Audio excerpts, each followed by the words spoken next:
everyone, thank you for watching this video.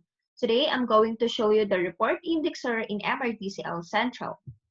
Report indexer will generate an Excel with suffix XLSX file. If enabled, the report indexer will also be generated after run setup. You can open the generated Excel file using the buttons available in the Table tab.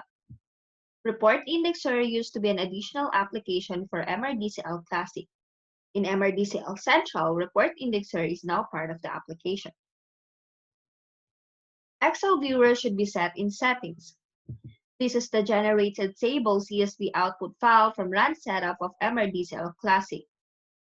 This is the Report Indexer option, the No Report, XLSX after Run, and After Indexer after Run.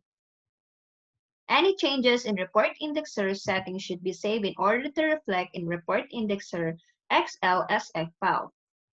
Report Indexer settings will not reflect in the settings run Report Indexer will have an Index tab that contains a table of content, as well as an Original tab which follows the order of tables in Table CSV file, as well as table tabs for each table.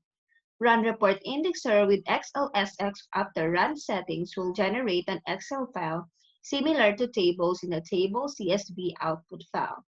Left show the table CSV file and the right show the Excel table generated from MRDCL Central. If figure-only table or percentage-only table is desired, user can use the Advanced Report Indexer settings, which can be further configured to get the desired table output. Sample Index tab that contains the table of content when using Generate Report Indexer after Run. Left show the Figure tab. This contains the table with the figures only, and the right show the Vertical Percentage tab. This contains the table with percentage only.